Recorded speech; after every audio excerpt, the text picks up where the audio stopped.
Hello students, my name Kamal Singh. IIT JEE advance के 2021 के maths के फर्स्ट पेपर का सॉल्यूशन देखें तो उसमें फर्स्ट जो क्वेश्चन है आपके पास में पहले तो आपके पास में 4 क्वेश्चन है, सिंगल चॉइस क्वेश्चन है। तो इसका फर्स्ट क्वेश्चन देखें। फर्स्ट क्वेश्चन,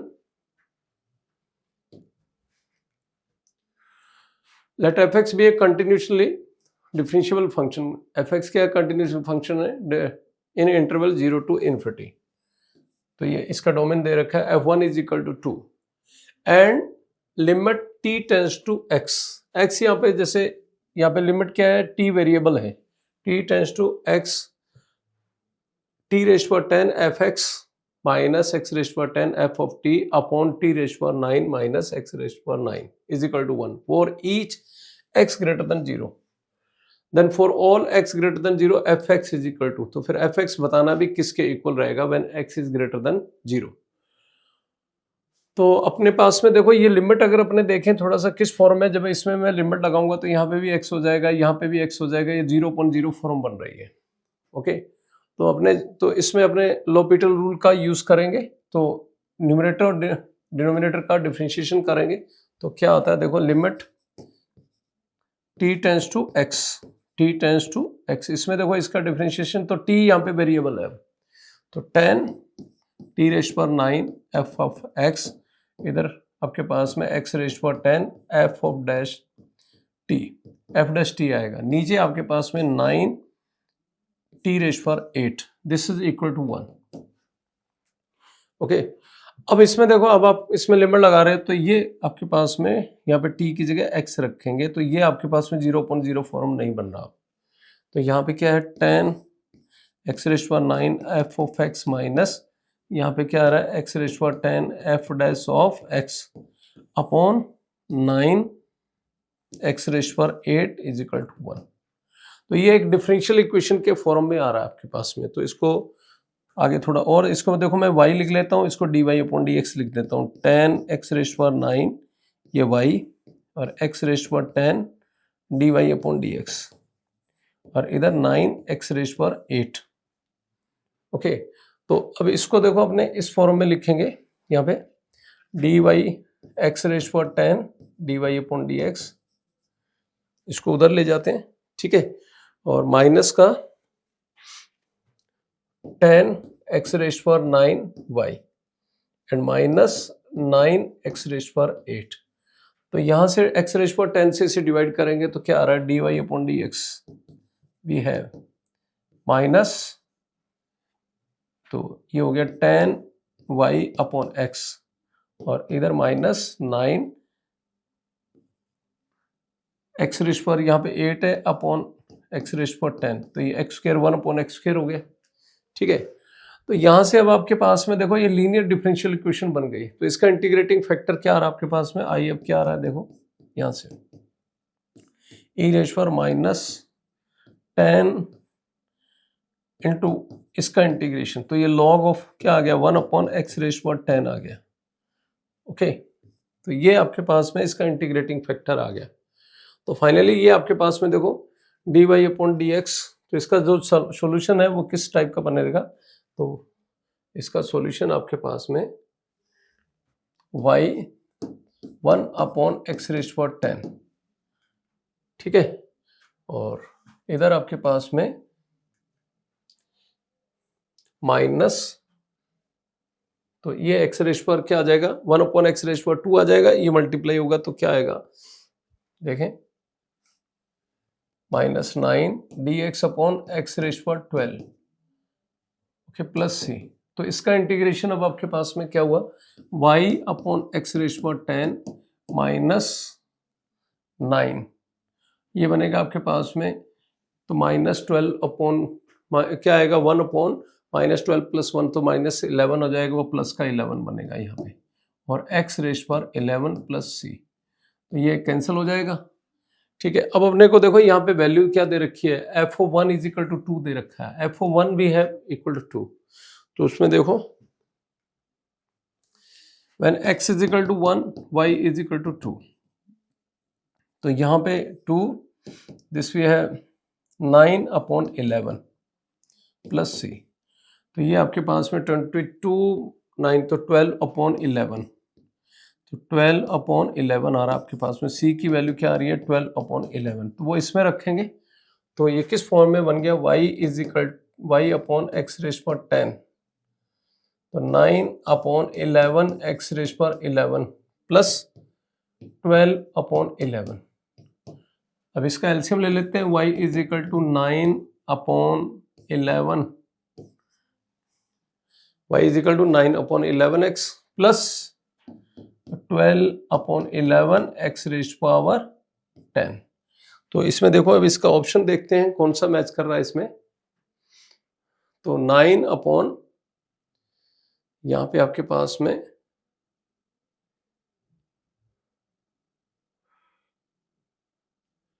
तो इधर कुछ वैल्यू देखो आपके पास में क्या वैल्यू, कुछ इसमें ये जो वैल्यू निकाली है यहाँ पे 12 - 9 ये 13 आएगा, सॉरी यहाँ पे 13, this is 13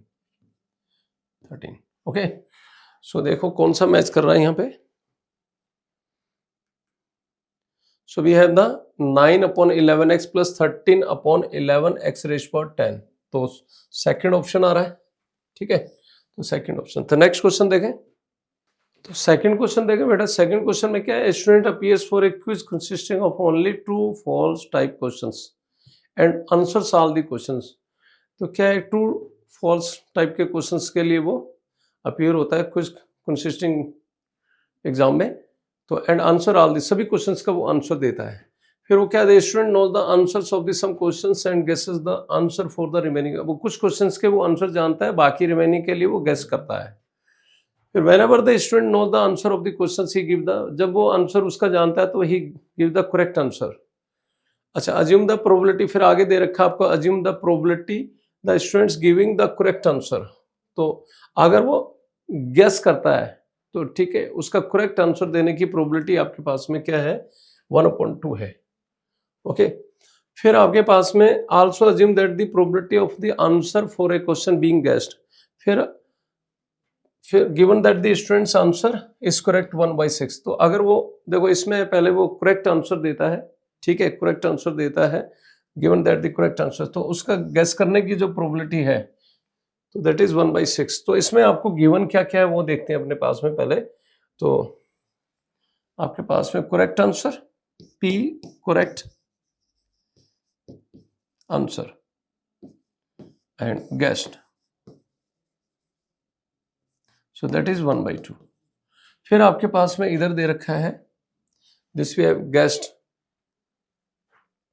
given that the student answer is correct, तो आपके पास में ये guessed, here we have correct answer, this we have 1/6। ये आपको गिवन है। तो अब अपने पास में देखो ये बेस थ्योरम का क्वेश्चन है, तो अपने लेट्स अज्यूम दैट दी, फिर आगे क्या पूछ रहा है, then the probability that the student know the answer of the randomly selected question. तो रैंडमली सिलेक्टेड क्वेश्चन के उसका आंसर जानने की तो प्रोबेबिलिटी कितनी है, the student know the answer, उसका आंसर जानता है, तो इस बात की प्रोबेबिलिटी बतानी है आपको। तो इसमें देखो अपने लेट कर लेते हैं, लेट P नोस आंसर, ठीक है, K एंड P गेस्ट। तो अब वो आंसर जानता है, ठीक है, अगर आंसर नहीं जानता तो वो गैस करेगा, गैस करने की प्रोबेबिलिटी फिर कितनी होगी 1 - K, ठीक है। तो वेज थ्योरम का क्वेश्चन है। तो अब देखो अब इसमें क्या आएगा आपके पास में, तो P guessed upon correct answer, this we have equal to, इधर आपके पास में गेस्ड, फिर इधर करेक्ट आंसर अपॉन गेस्ड, ठीक है। इधर आपके पास है P guessed, P correct and guessed, plus he knows answer, ठीक है। अब उसमें क्या है, उसकी जो प्रोबेबिलिटी रहेगी वो 1 रहेगी। When he knows the answer, तो सही होना ही होना है, ठीक है। अब ये आपके पास में कितना है, यहाँ पे 1/6, ठीक है। He guessed 1 - k and the correct answer, तो करेक्ट आंसर उसने जब लिया था आपके पास में, that is we have the 1/2, guessed 1/2।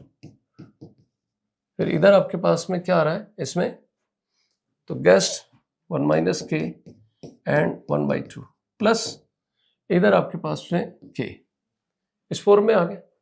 तो इसका एलसीएम लेंगे तो आपके पास में क्या आ रहा है, देखो इसका एलसीएम लिया तो यहाँ से, तो 1 - k, इधर क्या हो गया, ये 2k, तो 1 + k, so 1/6, so we have 1 + k, this we have 6 - 6k, तो ये आपके पास में 7k = 5, तो k = 5/7। The probability of he knows the answer of the question is 5/7।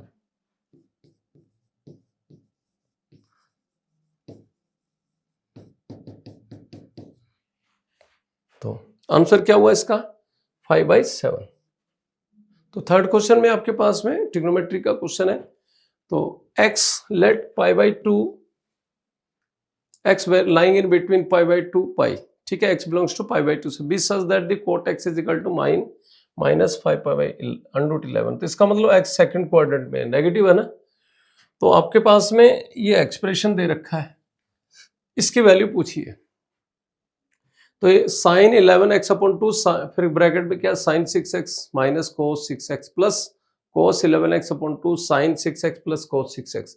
तो अपने क्या करते हैं इसमें, देखो इसको ओपन करते हैं, तो इसमें जो साइन कोस वाले हैं उसको एक तरफ लिख देते हैं। देखो क्या आएगा, इसको जब सिंप्लीफाई किया तो sin 6x और cos 11x/2 plus sin 11x, तो इधर आपके पास में sin 11x/2 माइनस का आएगा, माइनस का ना, ये माइनस का, और cos 6x इस फॉर्म में आ रहा है, प्लस बाकी वो प्लस के आ रहे हैं आपके पास में, देखो क्या आ रहा है, cos 6x cos 11x/2 plus इधर आपके पास में sin 11x/2 sin 6x, ये रहेगा।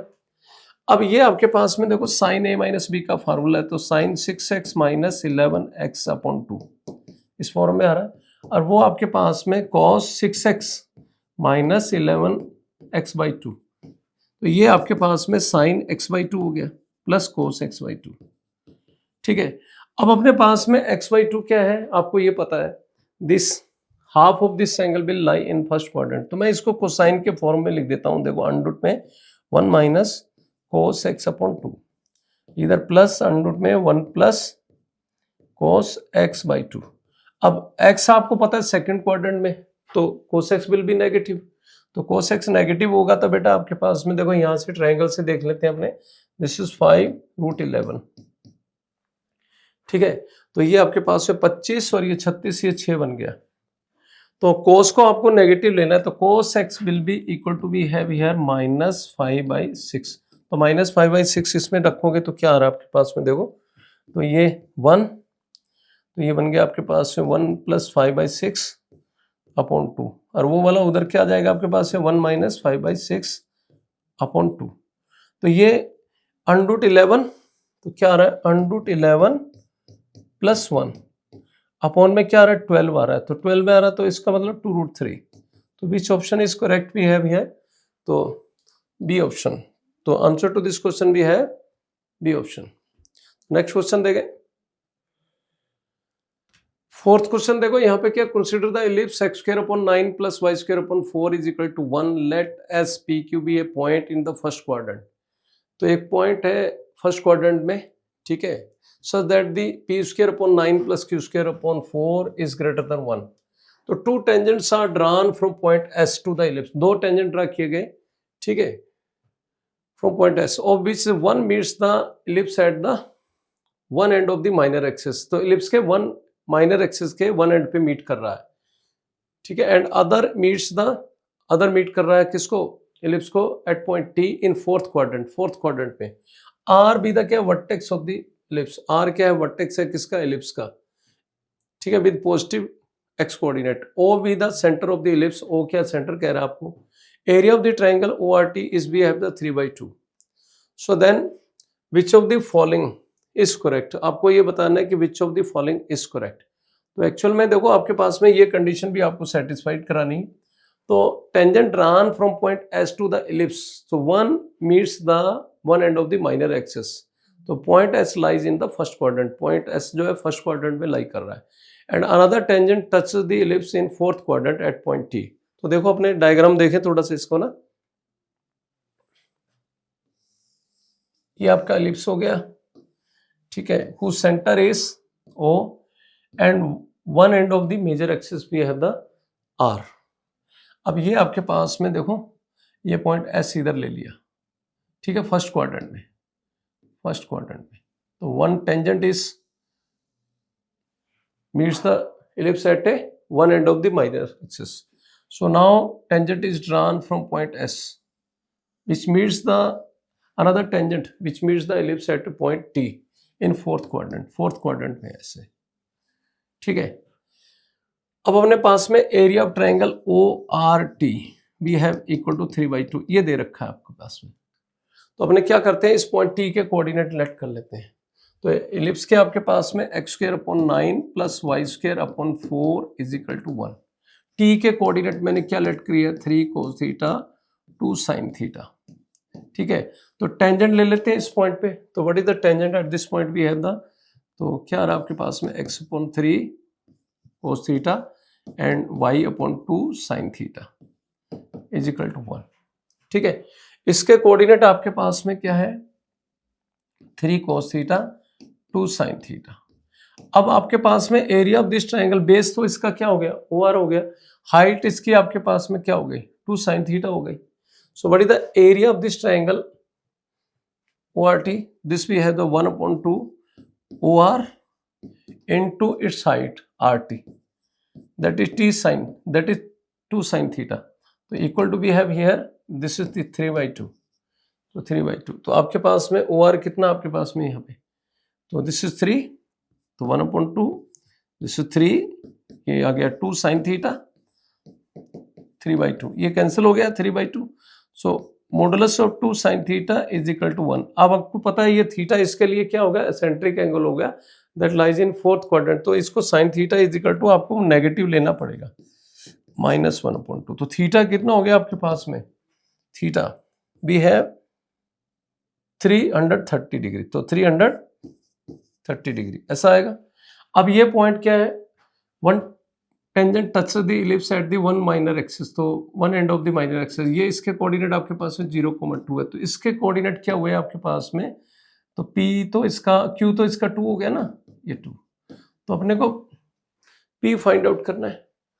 अब now this tangent passes through, अब आपके पास में देखो ये पॉइंट 330 इसमें रखेंगे, तो 330 इसमें रखा, तो ये कितना बन गया आपके पास में x√3/2 × 3, और इधर आपके पास में माइनस का क्या बनेगा, माइनस का 1/4 बनेगा, माइनस का 1/4 y = 1। तो अब इसमें देखो ये this passes through which point, P,2 से।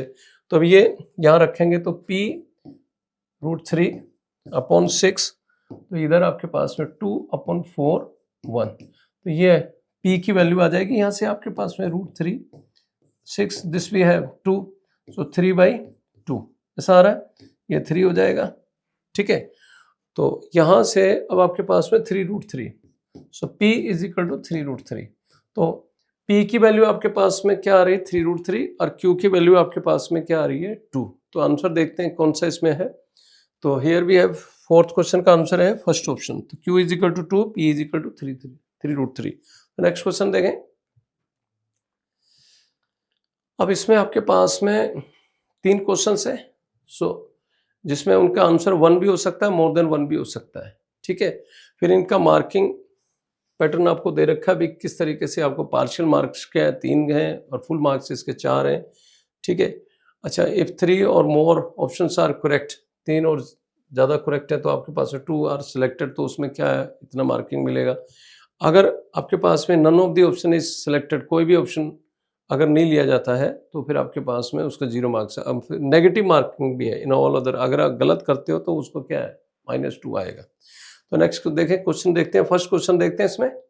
फिफ्थ क्वेश्चन देखें, थोड़ा सा ये आपके पास में क्वेश्चन क्या है, सिंपल क्वेश्चन है।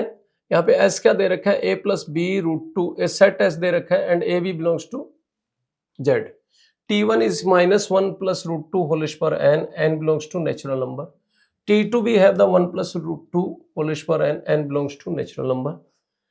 अब क्वेश्चन में ये कह रहा है कि then which of the following statement is true।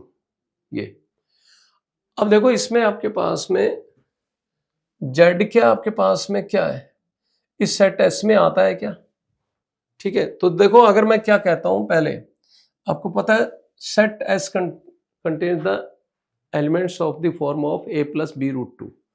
तो अगर मैं b को 0 ले लेता हूं, b is equal to 0, so then you can put any value of the integer here a।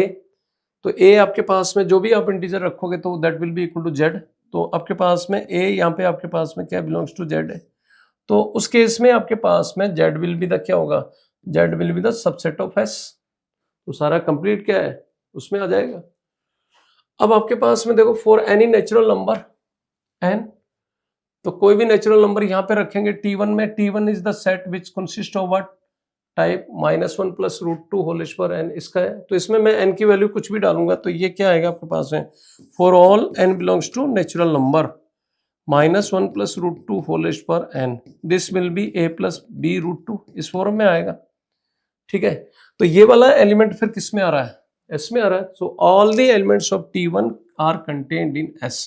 तो इसमें फिर t1 भी क्या हुआ, सबसेट हुआ s का, ठीक है। फिर अगेन वी हैव द देखो 1 plus root 2 whole power n, they are different, ये दोनों डिफरेंट रहेंगे। तो for all n belongs to natural number this will be again in the form of a plus B root 2, चाहे आप 2 डालो, यहाँ पे 2 डालेंगे तो क्या आएगा आपके पास में 3 प्लस 2 रूट 2, 3 रखोगे तो भी। तो t2 is again we have the subset but they are different. तो कंक्लूजन क्या निकला, तो z union t1 union t2 is the subset of s, they will be subset of s, they are all contained in set s। तो first option is correct.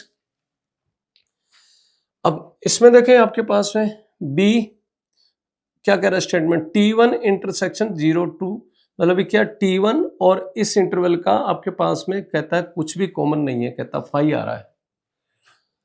अब देखो इसमें आपके पास में क्या है, -1 plus root 2, you know this lies between 1 and 0, 0 और 1 के बीच में है ना, तो 0 1 के बीच में रहेगी। तो कोई भी मैं इसके क्या -1 प्लस रूट 2, इसकी पावर मैं जब जैसे जैसे n की पावर बढ़ाता जाऊंगा यहाँ पे, तो इसकी value of this will B decreases, तो टेंड्स टू 0, तो 0 की तरफ होगी।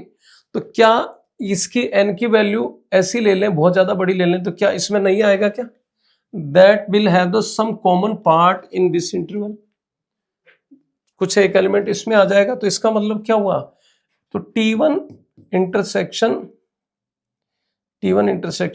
आपके पास में 0 से 1/2024, ये कभी भी फाई नहीं हो सकता, नेवर इक्वल टू फाई, तब ये करेक्ट रहता। इसमें फाई कह दिया, ये गलत हो गया। अब t2 इंटरसेक्शन, अब t2 इंटरसेक्शन के लिए t2 का इंटरसेक्शन देखा 2024 से लेकर इन्फिनिटी तक का इसका आपके पास में इंटरसेक्शन देखा है। अब हमें ये पता है ना, देखो ये 1 प्लस t2 आपके पास में consist of this such elements 1 plus root 2 whole power n का है। तो इसमें मैं n की वैल्यू जब जैसे जैसे बढ़ाऊंगा तो this it's value will goes on increasing, तो इंक्रीज करेगी। तो जैसे देखो n की ये 2 पॉइंट समथिंग है, 2 पॉइंट कितना आ रहा है, ये 1 4 ऐसे 4 1 4 ऐसा कुछ आएगा ना। तो इसकी पावर मैं कुछ बढ़ाता जाता हूँ, यहाँ पे 10 करूंगा तो that will lie in this interval, तो उसकी वैल्यू इसमें आएंगे, बहुत सारे एलिमेंट्स इसमें कॉमन आएंगे। So there intersection of t2 with this interval is not equal to 5, तो दिस स्टेटमेंट इज करेक्ट।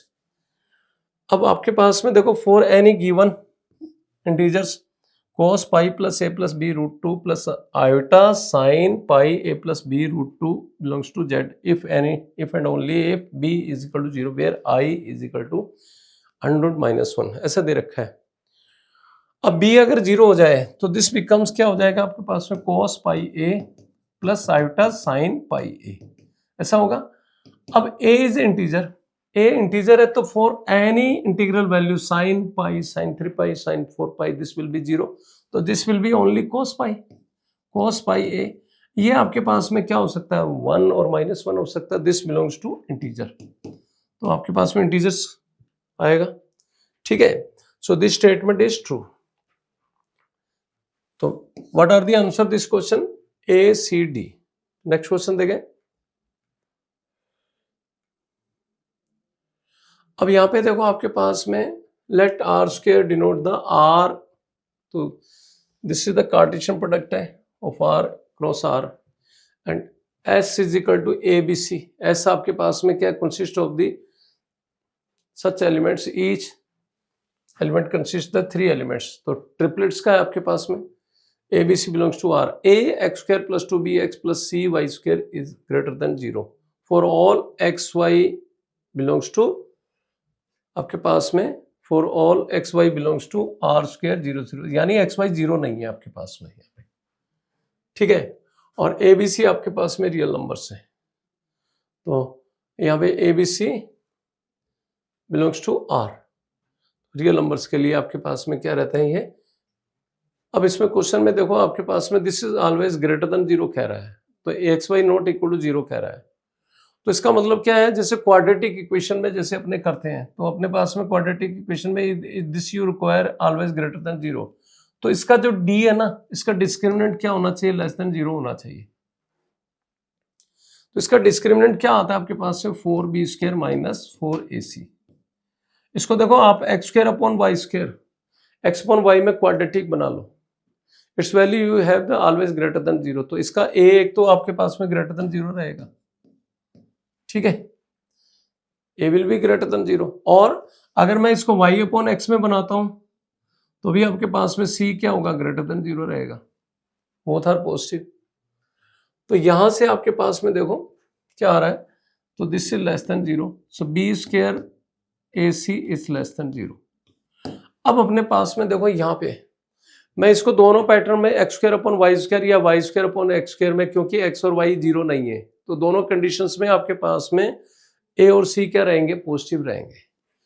अब बात करते हैं, देखो आपके पास में 2 7 6, तो ये देखो कौन सा इसमें सेटिस्फाई कर रहा है, तो यहाँ पे अपने क्या रखते हैं 49 अपॉन 4, और इधर आपके पास में कितना आ रहा है, ये हो गया 12, तो ये तो आपका लेस देन 0 नहीं रह रहा, तो first statement is not correct. यहाँ पे 6th में आपके पास में ये सही नहीं आ रहा। अब इधर देखें, तो इसमें अगर मैं क्या है, ये बी स्क्वायर ही है, इधर क्या रखा आपने, so 3/12 this is less than 0, तो ये आ गया आपके पास में 2b square less than 1, so 2 modulus of 2b less than 1, तो this statement is then we have this is correct, ये करेक्ट आ रहा है। और फॉर एनी गिवन क्वेश्चन में अब ये कह रहा है कि for any given a B c this system of linear equation, तो इसमें आपके पास में has a unique solution, unique solution है आपके पास में, ठीक है। तो देखो अब इसमें क्या है, इसका अपने डेल्टा निकालते हैं, determinant formed by there coefficients, coefficient से क्या बनती है आपके पास में, तो ए बी सी ऐसा हुआ, तो ये दिस भी है the A C minus B square, तो A C minus B square that will be greater than 0, greater than 0, तो ये कुछ ना कुछ कोई ना कोई वैल्यू आ रही है आपके पास में, ठीक है। So it means the given system of equation is having the unique solution, तो कोई एग्जिस्ट कर रहा ना यहाँ पे, तो c option is also correct. For any given number a B c this system of linear equation, तो आपके पास में जो लीनियर इक्वेशंस के लिए this equation, this system of equation is having, again देखो इसमें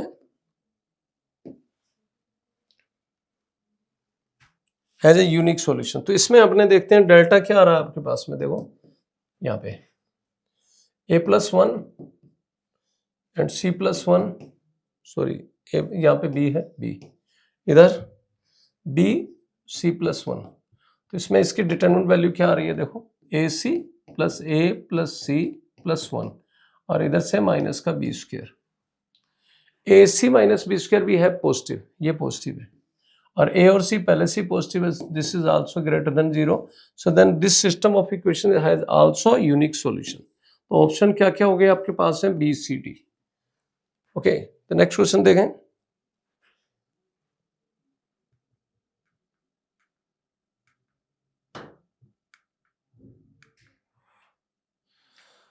अब इसमें देखो 7th क्वेश्चन क्या है, let R cube denote the 3 dimensional space. R cube क्या है, 3 डायमेंशनल स्पेस है आपके पास में। टेक 2 पॉइंट्स पी, 2 पॉइंट्स लिए पी 1, 2, 3 एंड क्यू 4, 2, 7। ठीक है, क्यू क्या है आपके पास में 4, 2, 7 है। द डिस्टेंस एक्स वाई, ये किसको रिप्रेजेंट करता है, distance between the points x and y. ठीक है, इन आर क्यू 3D में है ना। तो अब अपने पास में देखो ये आपके पास में दे रखा है distance between the x P, we have कितना आपके पास में, तो x आपके पास में क्या है, यहाँ पे कोई पॉइंट है। ठीक है, the distance between the point x and y, तो यहाँ पे एक्स पी अपने को x लेट कर लेते हैं, अपने क्या एक्स वाई जेड है, और p और q आपको गिवन है। तो ऐसे सिमिलरली आपके पास में y का डिस्टेंस किससे, फिर वही है y के डिस्टेंस अपने लेट कर लेते हैं। देखो क्या इक्वेशन, इसमें क्या फॉर्मेट बन रहा है, तो यहाँ पे देखो आपके पास में डिस्टेंस एक्स पी स्क्वायर ऐसा ही है। ठीक है, इसका सारे का स्क्वायर है, फिर distance x Q square is equal to 50। तो यहाँ से आपके पास में x के डिस्टेंस में क्या लेट, x के कोऑर्डिनेट्स क्या लेट करता हूँ, एक्स वाई जेड। तो देखो अब इसमें क्या आ रहा है 1, 2, 3, तो 1, 2, 3 x minus 1 whole square, y minus 2 whole square and z minus 3 whole square. इस फॉर्म में लिखा, इसका स्क्वायर है तो रूट लगाने की जरूरत नहीं है। तो दूसरे वाले में देखो आपके पास में क्या है, x minus 4 square plus y minus 2 whole square plus z minus 7 whole square equal to we have 50। 50 के इक्वल है। अब देखो यहां से ये वाला पार्ट तो कट गया, तो यहां से माइनस 8x आएगा और इधर आपके पास से माइनस का 2x आएगा, तो 6x आएगा। ठीक है, और इधर आपके पास में माइनस का कितना आपके पास में, यहाँ पे माइनस का 6x है और ये माइनस का 14z है, तो माइनस का 6z है, ये माइनस का 14z है। तो यहाँ से आपके पास में ये बेटा 14z आएगा, तो आपके पास में 8z आ रहा है, 8z।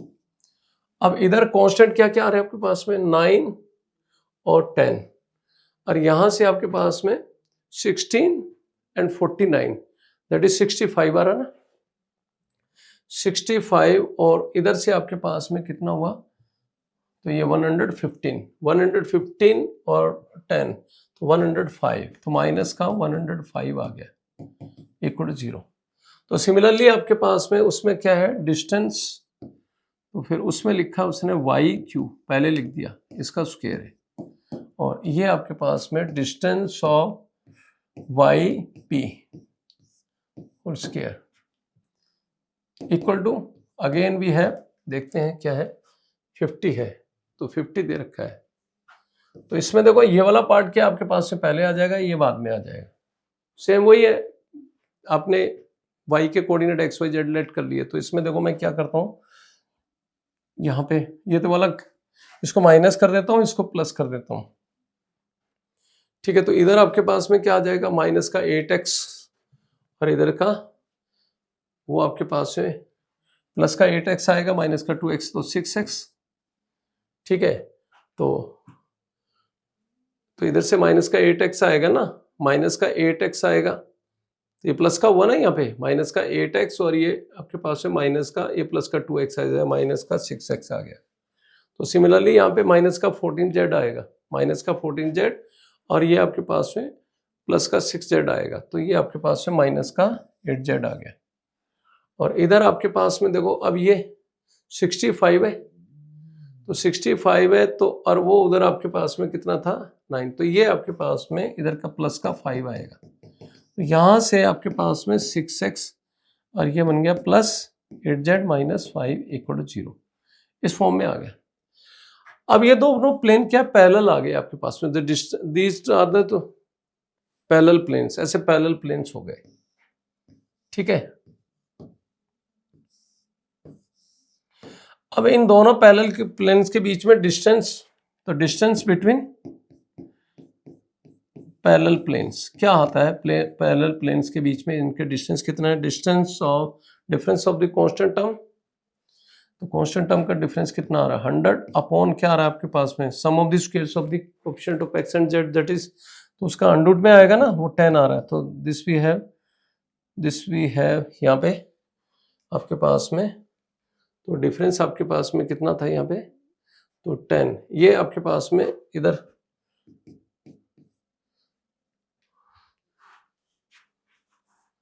तो 100 और नीचे आपके पास में क्या बन गया 100 आएगा, 10 आएगा। तो distance between the planes we have the 10। तो अब आगे क्वेश्चन में क्या पूछा है देखो, तो there is a triangle whose area is 1 and all the vertices are in from S। तो आपके पास में बहुत सारे ट्राइंगल होंगे यहाँ पे, तो अब आपके पास में S, आपके पास में ये S बन गया, इधर S है। So this is a plane, ठीक है, कंटेन्स ऑल द पॉइंट्स, इसमें बहुत सारे पॉइंट्स होंगे। So they form a triangle of area 1। तो आपके पास में T, आपके पास में अनदर पहले मतलब प्लेन आ गया आपके पास में इधर, तो इसमें कांस्टेंट ये आपके पास में यहाँ पे क्या आया, ये प्लस का 10 आ गया ना, इधर से 10 और उधर से क्या आ रहा था आपके पास में 65, तो उधर वो माइनस का 10 था तो माइनस का 60 और प्लस का 5, ठीक है। अब इनका distance between these two planes we have the 10। अब नेक्स्ट में देखा, अब इसमें क्या पूछ रहा है, तो पहला क्वेश्चन तो सही है, पहला first part, there are the two distinct points L and M in T। तो दो डिस्टिंक्ट पॉइंट्स है किसमें, T में, so that the each point on the line segment LM is also in T। तो है ही, तो प्लेन में अगर कोई दो पॉइंट्स को ज्वाइन करने वाली लाइन सेगमेंट होगी that will completely lies in the plane T। Okay, तो B is also correct. There are the infinitely many triangles और पेरीमीटर कितना 48 and two of whose vertices are from S and, अब ऐसे आपके पास में देखो, तो ऐसे आपके पास में कितने कहता है इनफाइनाइटली मैनी, देखो वो किस तरीके से होगा। अब एक तो मैं ऐसे ले लेता हूं जिससे परपेंडिकुलर हो, ऐसे ऐसे, ठीक है। अब अपने पास में ये आपके पास में 10 हो गया, ये भी 10 हो गया, एक रेक्टेंगल तो ये बनता है, ठीक है। और दूसरा आपके पास में, तो इस रेक्टेंगल को मैं थोड़ा टिल्ट मतलब इस तरीके से भी कर सकता हूं, angle this will be always 90 degree. अब ये आपके पास में जैसे देखो इधर 10 हो गया, तो आपके पास में 20 हो गया, तो 48 आपके पास में, तो बाकी क्या रह गया आपके पास में 28, तो दिस इज 14। इसका आपके पास में पेरीमीटर कितना हुआ, पेरीमीटर भी है द 48। अब ऐसा भी हो सकता है आपके पास में, थोड़ा सा इसको मैं, दोनों प्लेन है ऐसे पैरेलल है, तो इस तरीके से भी आप रेक्टेंगल को थोड़ा सा कर सकते हो। उसके ये साइड्स में 12 कर दूं, 24 हो गया, तो ये भी आपके पास में क्या हुआ 24 हो गया। या इसको और बढ़ा दो आपके पास में, जैसे देखो अगर मैं इनको क्या 16 कर देता हूँ, 32 हो गया, 32, तो ये आपके पास में फिर 16, ये 8 हो जाएंगे। So there are many number of rectangles which have the perimeter 48, तो 48 रहेगा आपके पास में। तो नेक्स्ट क्या है आपके पास में, तो ये option is also there is a square of perimeter 48 two of whose vertices from S। तो अब आपके पास में ये मैंने बताया, ये जैसे देखो अभी अपने आप इसमें देखो 48 है, पेरीमीटर कितना उसका 48, तो 48 मतलब स्क्वायर है आपके पास में चारों साइड से, 12 है, थोड़ा सा इस तरीके से करेंगे 12 हो जाए, ये 12 हो जाए, तो ये आपके पास में डिस्टेंस इसका कितना आपके पास में between the two planes we have the 10। तो आंसर क्या है आपके पास में, तो चारों ऑप्शन इसके करेक्ट है, तो A B C D, so we have the all the 4 options are correct. Next question देखें, तो बेटा 8th क्वेश्चन देखें, इसमें ये अब आपके पास में A is equal to 3√2, B is equal to 1/5/1.6 √6 if x y belongs to क्या integer, so that the 3x + 2y is equal to, we have the log के बेस में A है 18⁵ और 2x - y is equal to, we have the log के base में B और under root में क्या दे रखा है 1080, इस फॉर्म में दे रखा है। तो अपने को क्या पूछा है 4x + 5y की वैल्यू पूछी है। तो इसको देखो पहले अपने किस फॉर्म में लिखते हैं, देखो A इज इक्वल टू भी है 3 को अंदर ले जाए तो कितना बन गया 18⁵1/2, ऐसा आ गया। तो सिमिलरली मैं देखो इसको भी सिंप्लीफाई कर लेता हूं, देखो किस टाइप से 1/5⁻1/6 और मैं 6 की पावर 1/2, इसको मैं क्या करता हूं क्यूब के फॉर्म में लिख लेता हूं, इसको भी 1/6, देखो इसको इस तरीके से लिखा 5⁻1/6, 6 क्यूब एंड 1/6 ऐसे लिख दिया, ठीक है। दिस भी है b इज इक्वल टू भी है 1/5 इंटू 6 क्यूब होल स्क्वायर 1/6, तो दिस भी है 1080, तो 1080 रेज टू पावर भी है -1/6, ये आ गया। अब ये वैल्यू बेटा आपको वहां पे डालना है, तो देखो ये इसमें रखेंगे तो क्या आएगा आपके पास में 3x + 2y, तो this we have log 18 raise power 5/4 और बेस में क्या है 18 रेज पावर 1/2। जब इसको सिंप्लीफाई करोगे तो 3x + 2y दिस भी है 5/2, ठीक है।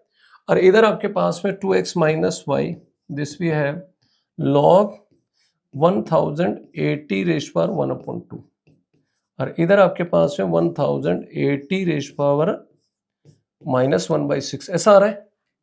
तो बेटा अब इसमें आपके पास में जब इसको क्या करेंगे 1/2 -1, तो दिस विल बी माइनस, देखो ऐसा आ जाएगा 1/2/-1/6 दिस इज -3, ठीक है। तो आपके पास में 2x - y is equal to भी है -3, इन दोनों इक्वेशन को सॉल्व करना है।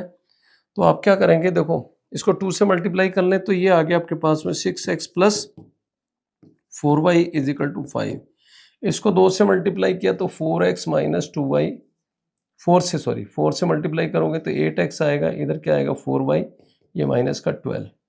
अब इन दोनों को ऐड करेंगे तो देखो आपके पास में 4y माइनस ये 12, तो ये बेटा आपके पास में 14x और इधर क्या आ रहा है -7, तो x इज इक्वल टू -1/2 आ रहा है। अब ये x की वैल्यू यहाँ डालो -1/2, तो यहाँ पे -1/2 डाला तो -1 हो गया, तो y की वैल्यू क्या आ रही है 2 आ रही है, y इज इक्वल टू 2। तो ये x और y की वैल्यू यहाँ रखेंगे तो क्या आ रहा है, देखो आपके पास में x इज इक्वल टू -1/2, तो दिस इज भी है -2 और y की वैल्यू 2, तो 10, तो आपके पास में आंसर क्या हुआ 8, इसका आंसर 8 बनेगा। तो नेक्स्ट क्वेश्चन देखें। अब क्वेश्चन में ये कह रहा है कि fx is equal to x raised to power 4 + a x cube plus bx² + c be the polynomial with real coefficients, real coefficient के साथ में एक पोलिनोमियल है, f1 इज इक्वल टू भी है -9, ये दे रखा है। Suppose that the iota √3 is a root of this equation, इस पोलिनोमियल का एक रूट है आयोटा √3, ठीक है। ये क्यूबिक है तो एक रूट तो इसका साफ दिख रहा है आपको, x इज इक्वल टू 0 है, where iota is equal to √-1 if α1, α2, α3 and α4 all the roots of the equation fx is equal to 0, इसके रूट्स हैं आपके पास में α1, α2, α3। तो अब आपको पूछा क्या sum of the squares of the modulus of all these roots equal to किसके बराबर है। तो क्वेश्चन में देखो अब आपके पास में पहले तो देखो इस इक्वेशन को लेते हैं, आपको ये पता है किसी भी इक्वेशन के जो इमेजिनरी रूट्स होते हैं they always occur in conjugate form में। अगर एक रूट आपके पास में आयोटा √3 तो दूसरा माइनस आयोटा √3 होगा, तो इसमें देखो आपके पास में एक रूट तो क्या है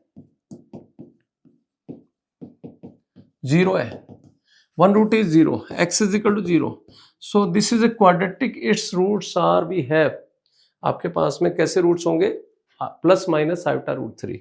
तो इसको देखो आप किस फॉर्म में लिखोगे, तो इसको जब इक्वेट करोगे तो वो आपको किसके साथ में इक्वेट करना पड़ेगा 4x² + 3ax + 2b, दिस भी है आपके पास में, तो x माइनस आयोटा √3 और x प्लस आयोटा √3 इंटू 4। अरे क्लियर है। अब इसको आपको कंपेयर करना है, तो कंपेयर करोगे तो देखो आपके पास में क्या आ रहा है, तो ये 4x² ऐसे रहेगा x², तो वी हैव हियर आपके पास में ये बनेगा आपके पास में माइनस का iota square 3, iota square minus का आयोटा स्क्वायर 3 बनेगा तो प्लस का 3 आ जाएगा। अब इसको क्या किया आपने 4x² + 12, इससे कंपेयर करोगे, सो we have the 4x² + 3ax + 2b, तो माइनस का आयोटा स्क्वायर आएगा ना तो x, तो ये आपके पास में 2b is equal to we have 6 और a is equal to 0, a is equal to आपके पास में 6 है, तो b इज इक्वल टू कितना हुआ आपके पास में, ये 12 आ गया ना, b इज इक्वल टू 6 आ रहा है और a इज इक्वल टू 0, ठीक है। और f1 is equal to we have 9, तो क्या हुआ आपके पास में fx किसके बराबर हो गया यहाँ पे, x की power 4 that is 0, b is equal to we have 6 और x स्क्वायर प्लस c। अब इसमें आपको f1 कितना दे रखा है, -9 दे रखा है, तो this 1 + 6 + c is equal to -9, तो c is equal to we have here, तो -7 -16, तो what is the fx we have x raise to 4 + 6x square -16 equal to 0। अब इसके रूट्स की बात करनी है, ठीक है। अब आपके पास में इसके जो फैक्टर करते हैं तो क्या आते हैं आपके पास में, देखो x स्क्वायर + 8 और x स्क्वायर -2, x स्क्वायर + 8 और x स्क्वायर -2, ठीक है। अब इसके रूट्स क्या हो गए आपके पास में, प्लस माइनस √2 और क्या हो गया आपके पास में 2√2, सॉरी ये 2√2 और एक आपके पास में ±√2। तो ये वैल्यू जब इसमें डालोगे तो ये कितना बना आपके पास में 8 और इधर आपके पास में क्या आएगा 2 so 16। So what will the sum of the squares of all this be at the 20।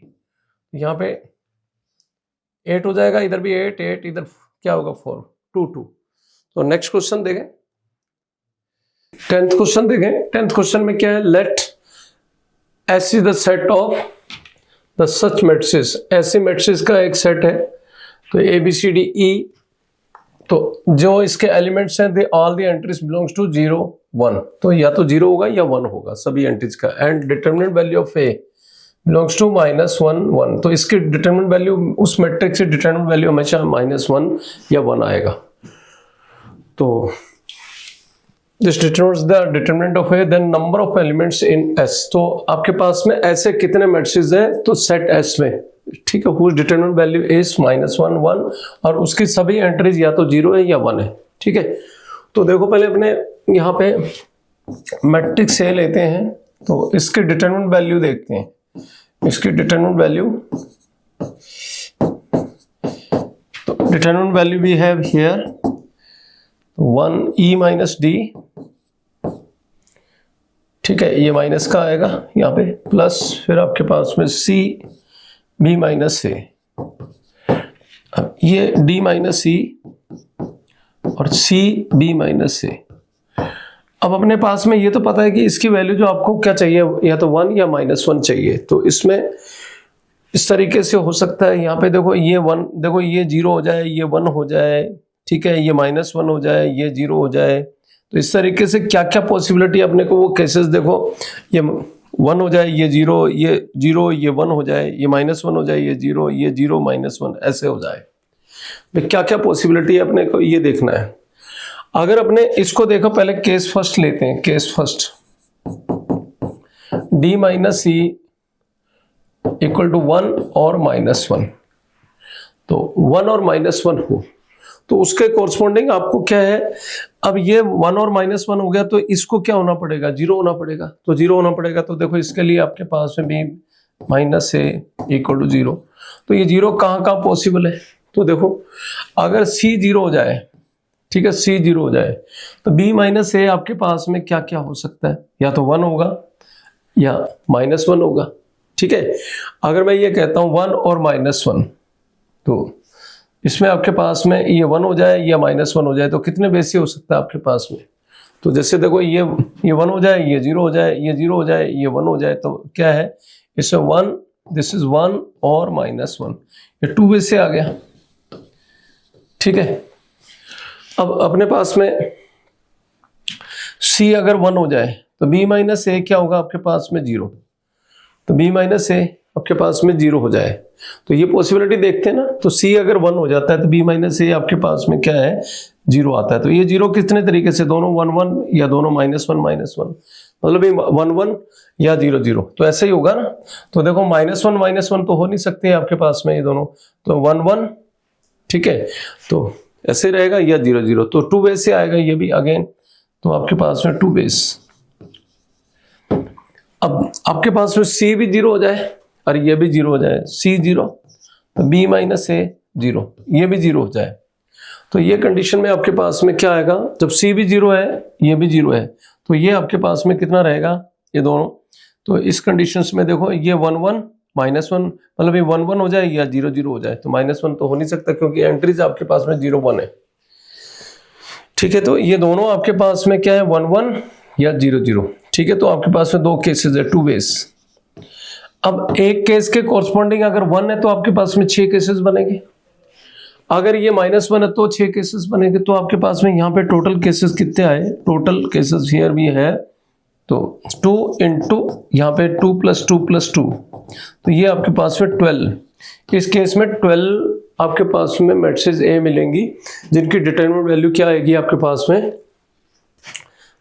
1 और -1 रहेगी। ओके, अब देखो आगे, अगर मैं ये कहता हूं कि अगर ये 0 हो जाए तो फिर उस केस में देखो सेकंड केस आपके पास में ये बनता है, केस सेकंड d माइनस सी आपके पास में 0 हो जाए तो ये आपके पास में c b minus a, this will be either 1 और -1। ठीक है, अब यहाँ पे आपके पास में देखो c 0 तो नहीं हो सकता, अब यहाँ पे c या तो 1 होगा। ठीक है, c 1 होगा तो मैं अगर इनको b माइनस a को भी क्या करता हूँ तो 1 करता हूँ 1, तो ये तो एक ही पॉसिबिलिटी होगी, यहाँ पे क्या है b 1 हो जाएगा और b 1 हो जाएगा और a आपके पास में क्या रहेगा यहाँ पे 0। क्लियर है, और फिर आपके पास में c जब 1 हो जाए, मैं ये कह रहा हूँ, तो c जब 1 होगा आपके पास में तो ये 1 हो जाए। ठीक है, तो ये आपके पास में 2 वे से आएगा ऐसे, और c इधर जब आपके पास में d माइनस सी 0 है और ये मैं c 1 कह रहा हूं तो b माइनस ए क्या 1 बेस, तो ये 1 हो जाए, तो इस केस में b क्या रहेगा 1 रहेगा और a आपके पास में 0 रहेगा। तो यहाँ पे क्या है d minus e equal to 0, तो ये दो तरीके से हो सकते हैं, या तो d e is equal to आपके पास में 0 हो या d e is equal to 1 हो, दोनों 1 हो। तो इसके कोरस्पॉन्डिंग आपके पास में कितने 2 वेज आ गए, 2 वेज। ओके, अब अगर आपके पास में मैं इसकी वैल्यू क्या कहता हूं c b माइनस ए, अगर -1 कहते हैं, -1 है, अगर ये -1 है तो इसमें देखो आपके पास में c क्या होगा, तो c अगर यहाँ पे -1 लेते हैं तो अगर यहाँ पे क्या c को देखो, अगर मैं क्या लूंगा तो इसको आपको क्या है, c को मैं -1 तो ले नहीं सकता, c को तो 1 ही लूंगा। ठीक है, c को तो 1 ही लेंगे। ठीक है, और इधर आपके पास में b माइनस ए -1 लेना है, तो इसके लिए आपको क्या करना पड़ेगा, b को 0 लेना पड़ेगा, a को क्या लेना पड़ेगा 1 लेना पड़ेगा। ओके, तो यहाँ पे आपके पास में c तो इसमें 1 ही रहेगा दोनों केसेस में। अब इधर आपके पास में जब मैंने तो d e is equal to 0, और ये आपके पास में 2 केसेस बने थे, कब, इस केस में जब आपने क्या है इसको 1 लिया था। अब मैं इसको -1 लेता हूं तो फिर इसमें भी फिर वही 2 केस रहेंगे, d is equal to e is equal to 0 और d is equal to e is equal to 1, ये रहे दोनों 1 के इक्वल है। तो इसमें भी आपके पास में b माइनस a1 क्या है, यहाँ पे आपके पास में 1 था, इधर -1 है, इधर भी 2 वेज होंगे। तो आपके पास में ये 4 वेज बनेंगे यहाँ पे आपके पास। Total number of matrices in this set S will be, here we have the 12 plus 4 that is 16, तो 16 आपके पास में रहेगा। तो इस केस में ये थोड़ा सा ध्यान रखें, इसमें d माइनस सी आपका 2 तरीके से 0 हो सकता है।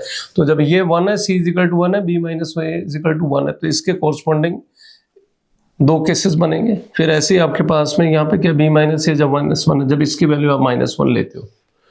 ओके, नेक्स्ट क्वेश्चन देखें।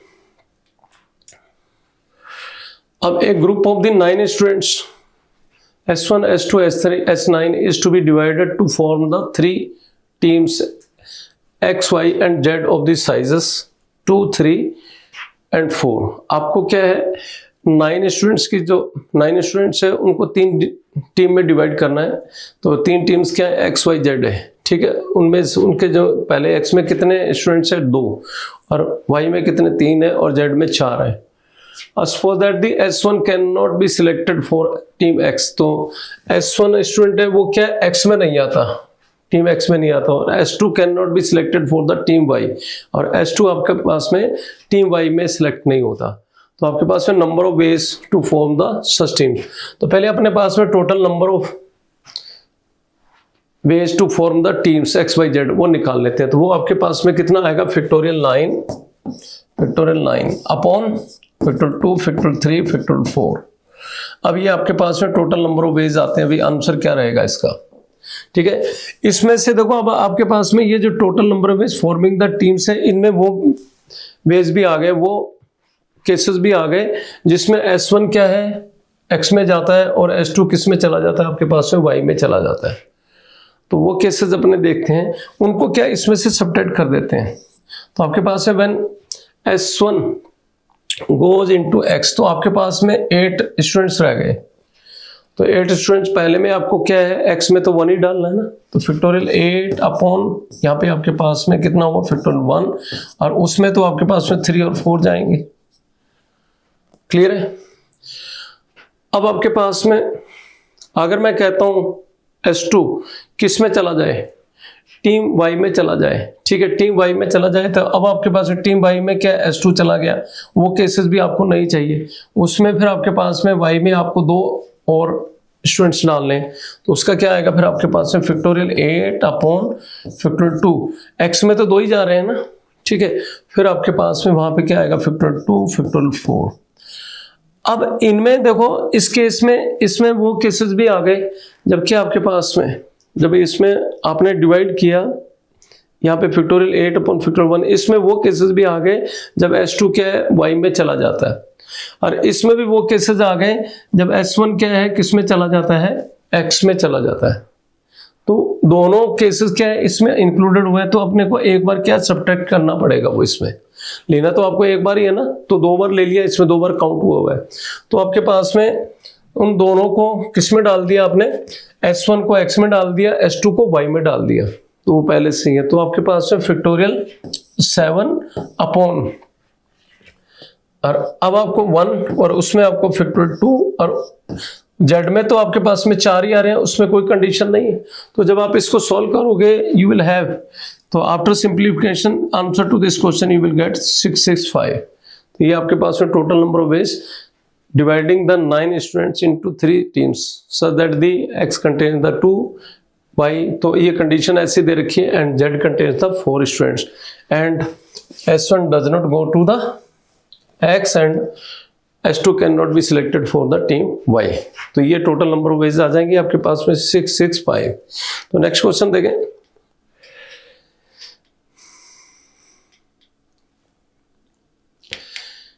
नेक्स्ट क्वेश्चन में देखो OP vector is equal to alpha minus 1 upon alpha I plus j plus k cap, and OQ vector भी have the I cap plus beta minus 1 upon beta j plus k cap, and OR vector भी are given I cap plus j cap plus 1 upon 2 k cap be the 3 vectors. ये 3 vectors हैं, alpha beta belongs to R but not they are equal to 0, and O किसको represent करता है, origin को। So their scalar triple product भी have equal to 0। So and the point alpha beta gamma lies in the, इस point alpha beta gamma इस point में इस पे प्लेन पे लाई करता है। देन वैल्यू ऑफ L की वैल्यू पूछा है। तो पहले देखो आपके पास में OP vector a scalar triple product है, इसकी वैल्यू आपके पास में 0 के इक्वल है। तो आप क्या करोगे, इसके डिटरमिनेंट वैल्यू, तो alpha minus 1 upon alpha 1 1 1 beta minus 1 upon beta 1 1 1 1 upon 2 equal to 0। अब इसको आप क्या, इसको एक्सपेंड कर लेते हैं, इसकी वैल्यू देखो क्या आती है आपके पास में, अल्फा माइनस 1 अपॉन अल्फा, और इधर beta minus 1 upon beta minus 1 upon 2, ठीक है। ये 1 अपॉन 2 आ जाएगा, सॉरी इधर माइनस का 1 आएगा, ये माइनस का 1 आ जाएगा।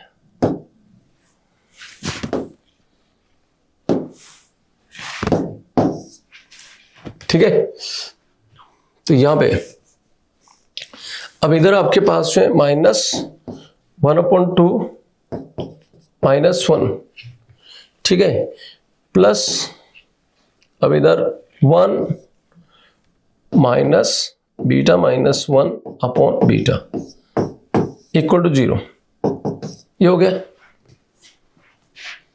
ठीक है, अब इसको सोल्व कर देते हैं अपने पास में, देखो इसको थोड़ा सिंप्लीफाई कर देते हैं। तो alpha minus 1 upon alpha this भी है -1 minus beta upon 2 beta, and इधर आपके पास में प्लस का 1/2 हो गया, और ये यहाँ से 1 बीटा आ गया, तो 1 बीटा, और इधर क्या आएगा आपके पास में, बीटा से बीटा कटेगा तो प्लस का 1 बीटा इक्वल टू 0। इस फॉर्म में आ रहा है।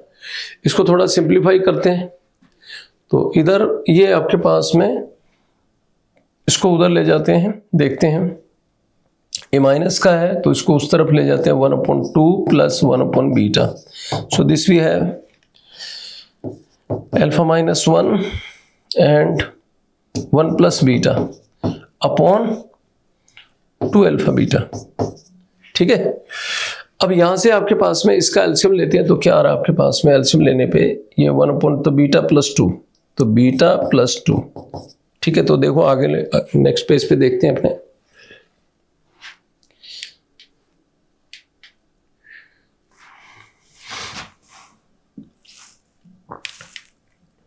तो beta plus 2 upon 2 beta,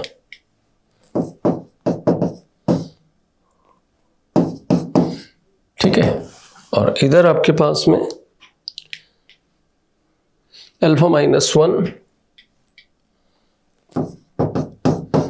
beta +1 upon 2 alpha beta, तो यहां से ये कैंसिल हो रहा है। ठीक है, अब इसको अपने सिंप्लीफाई करते हैं, this we have alpha beta plus 2 alpha, और इधर alpha beta plus alpha minus beta and -1, इस फॉर्म में आ रहा है।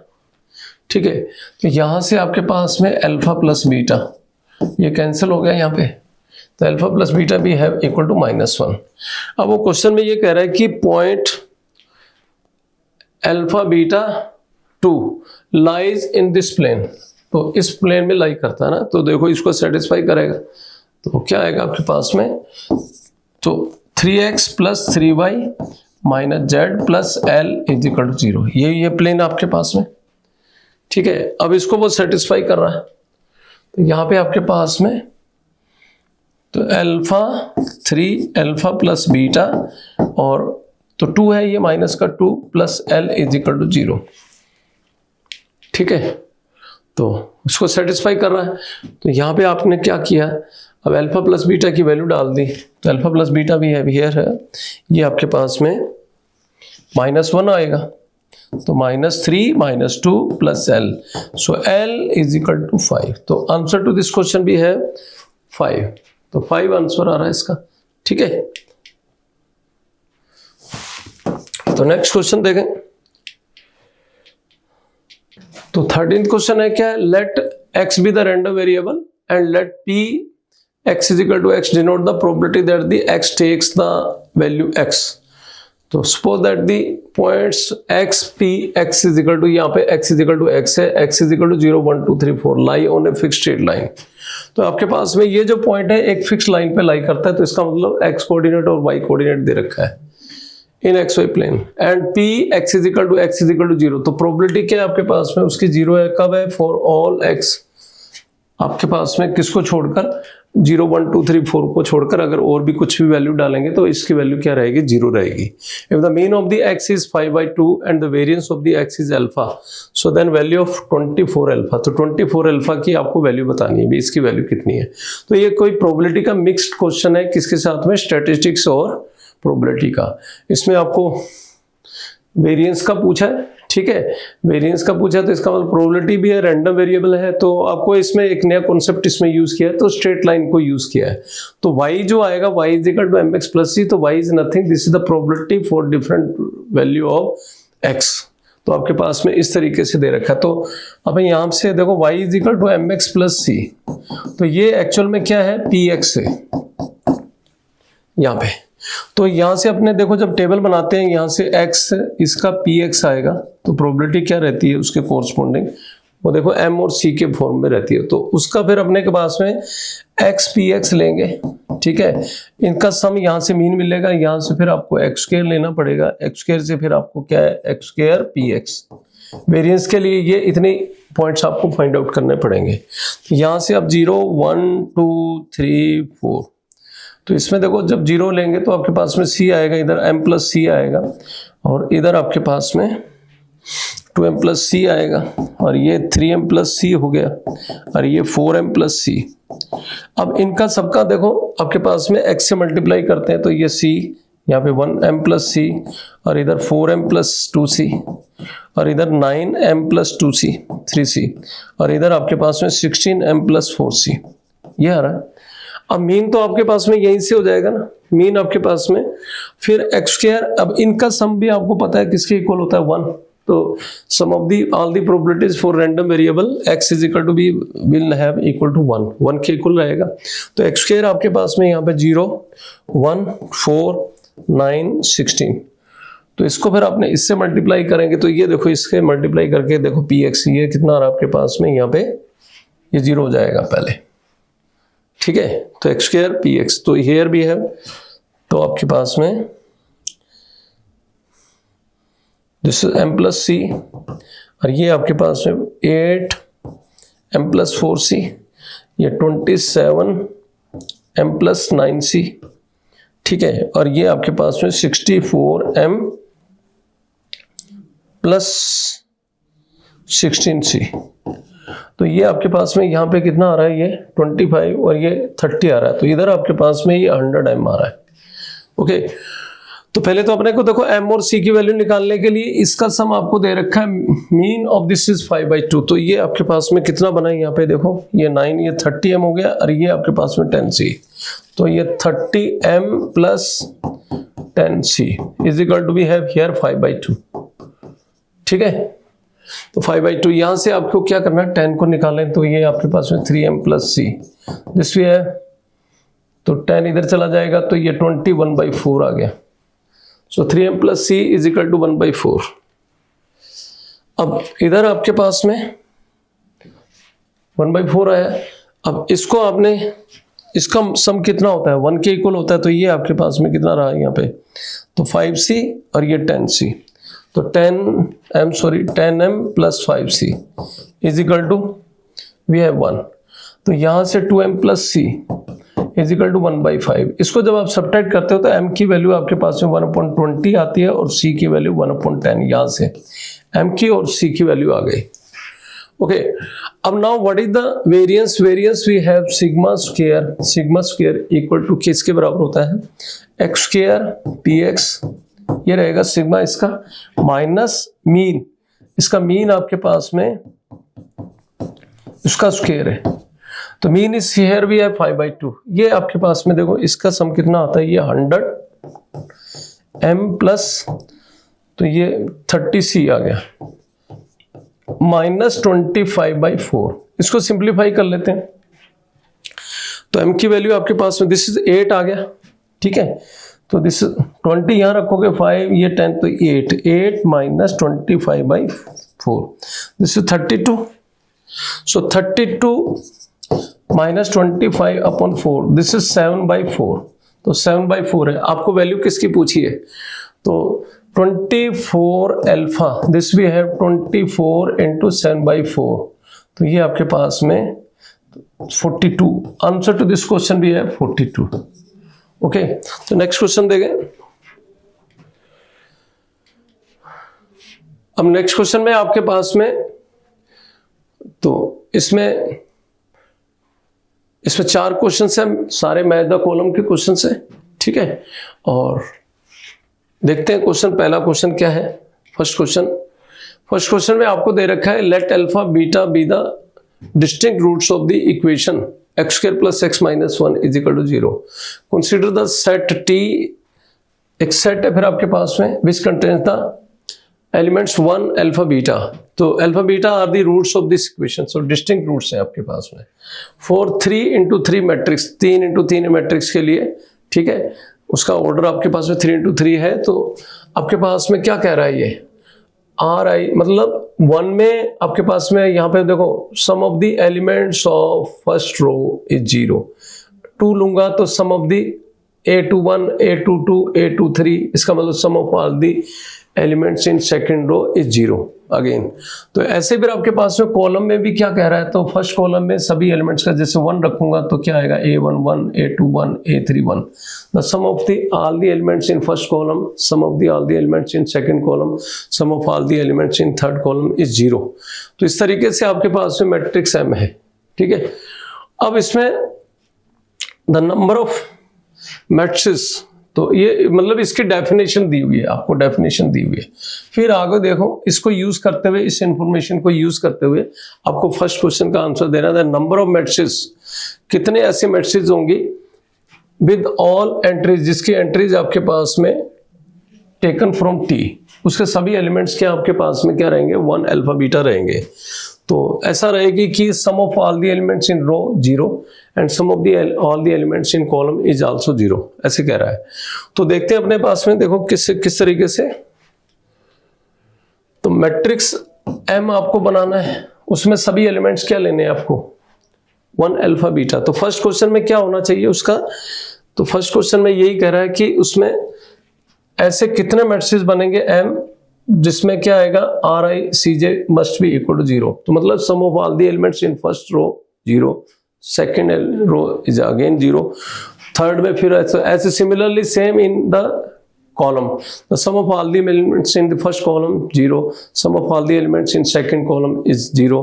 तो थर्ड में भी वही रहना है। तो देखो आप इसी पास में देखो, मैं और एलिमेंट्स इसके क्या आपके पास है 1 अल्फा बीटा।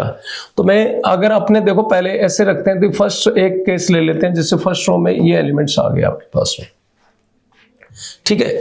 तो फर्स्ट रो में ये एलिमेंट्स को आप कितने तरीके से अरेंज कर सकते हो, फैक्टोरियल 3 बेस से, ओके।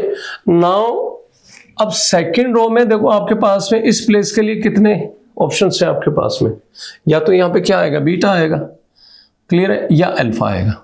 यहाँ पे क्या आएगा, ये 2 बेस से आएगा आपके पास में, क्लियर है। अगर मैंने यहाँ पे अल्फा रख दिया, सपोज करो यहाँ पे अल्फा रख दिया, अल्फा, इसके लिए तो आपके पास में एक ही चॉइस रह गई। तो यहाँ पे आपके पास में फॉर सेकंड रो के लिए आपके पास में, इसके लिए आपके पास में 2 चॉइसेस हो गए। ये मैंने कॉरस्पॉन्डिंग टू एक अरेंजमेंट के कॉरस्पॉन्डिंग बता रहा हूं मैं, क्लियर है। तो आपके पास में जहां पे आपके पास में 6 केसेस हैं, 6 अरेंजमेंट्स बनेंगे, तो हर एक के लिए आपके पास में यहाँ पे 2 पॉसिबिलिटी रहेगी। तो थर्ड रो में देखो आपके पास में क्या रहेगा, ये आपके पास में 1 भी रहेगा। तो similarly you will gate again here, यहाँ पे जैसे देखो 1 आएगा, इधर आपके पास में देखो, अगर मैं यहाँ पे बीटा लेता हूँ, यहाँ पे देखो बीटा ले लिया, इधर 1 ले लिया और इधर अल्फा, ठीक है। अब इसके लिए आपके पास में क्या रहेगा, इधर अल्फा रहेगा और इधर बीटा रहेगा और इधर 1 रहेगा। तो सम ऑफ ऑल दी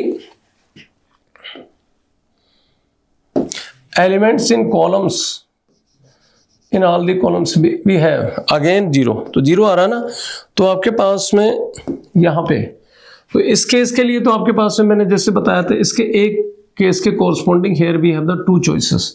फिर इसके लिए तो आपके पास में एक रहेगा, तो यहाँ पे number of matrices will be, here we have the 12। तो आपके पास में 12 नंबर ऑफ मैट्रिसेस आएंगे, जिसमें क्या होगा आपके पास में sum of all the elements in row and in column will be 0। तो आपके पास में देखते हैं, पहले ऑप्शन देखो, इसमें ऑप्शन क्या क्या है। तो जैसे देखो यहाँ पे P का आपके पास में 2 हो गया, तो 2, तो आपके पास में 2 ऑप्शंस, तो देखो यहाँ पे B और C में है, ठीक है। तो B और C में तो आपके पास में ये तो क्लियर हो गया कि B और C में से कोई एक ऑप्शन होगा। अब अपने बात करते हैं क्या Q की। Q के लिए क्या कह रहा है वो, कि the number of symmetric matrices, number of symmetric matrices with all entries T, entries कहां से ली गई है, from T, so that this Cj is equal to 0। तो आपके पास में Cj क्या आ रहा है, आपके पास में 0 आता है। वो देखो फिर आपके पास में कितने रहेंगी, उसमें देखो मैट्रिसेस क्या रहनी चाहिए आपके पास में, सिमेट्रिक, और उसमें sum of all the elements in columns is 0। तो सिमेट्रिक के लिए आपके पास में जैसे देखो, मैं पहले यहाँ पे अगर मैं ऐसे इसको इस तरीके से ले लेता हूँ, अल्फा बीटा 1 ऐसे ले लिया, और इधर आपके पास में बीटा और इधर अल्फा, तो ये रहेगा, क्लियर है। अब आपके पास में इधर देखो सिमेट्रिक बनाने के लिए इधर अल्फा आएगा और इधर बीटा आएगा और इधर 1 आएगा। We are having the sum of all the elements in each column be is 0, तो ये सिमेट्रिक हो गई।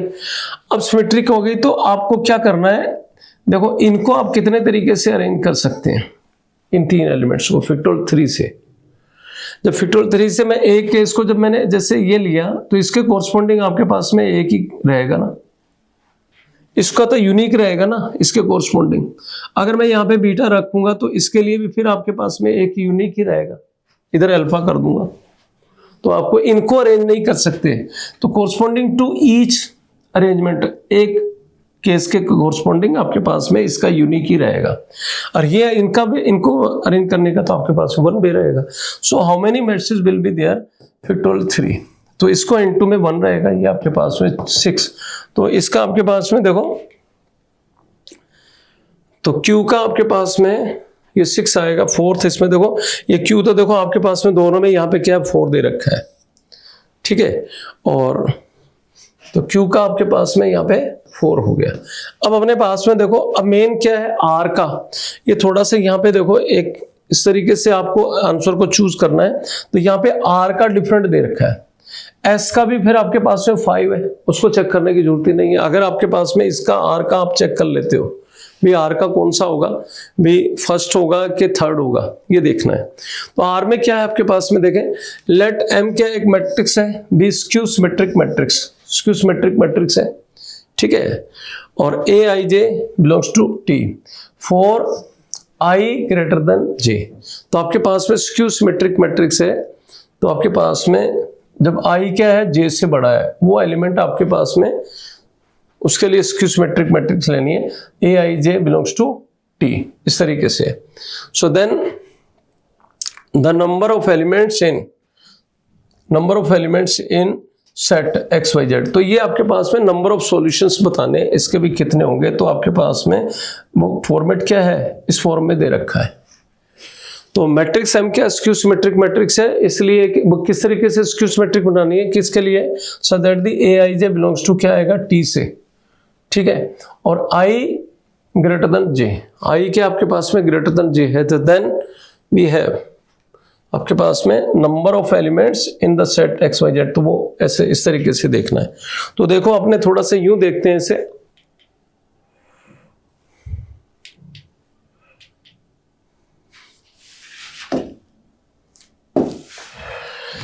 तो मैट्रिक्स M क्या स्क्यू सिमेट्रिक मैट्रिक्स है, ठीक है, diagonal elements of the principal diagonal elements of principal diagonal will be 0, तो आपको I is greater than J। तो अगर मैं इनको देखो यहाँ पे क्या A21 A31 A32, इनको एलिमेंट्स को मैं लेता हूँ A B C, इस तरीके से सपोज कर लिया, ठीक है, तो स्क्यू सिमेट्रिकली आपके पास में this will be -A -B -C, ये रहेगा।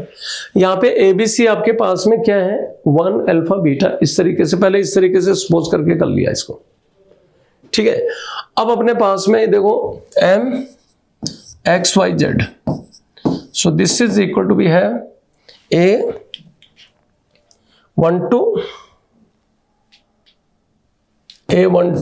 0 और -A23, इस फॉर्म में दे रहा है,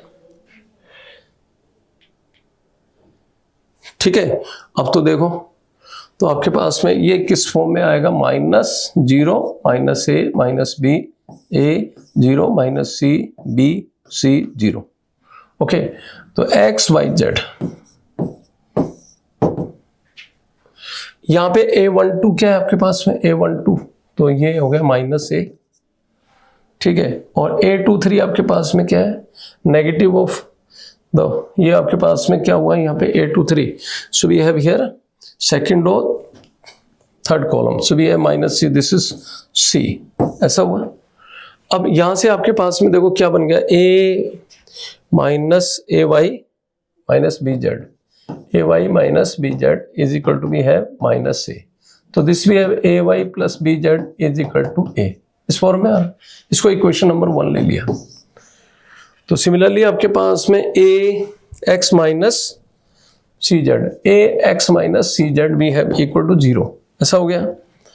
तो इधर आपके पास में BX + CY, ठीक है, ये 0 और इक्वल टू किसके, C के, इस फॉर्म में है, this equation number 2, this is 3। अब यहां से अपने देखो ये करते हैं कि भाई अगर मैं यहां से देखो यहां से अगर मैं x की वैल्यू या z की वैल्यू निकाल कर मैं इसमें डाल देता हूं, ठीक है, इस इक्वेशन में, तो अपने पास में देखो किस फॉर्म में आ रहा है।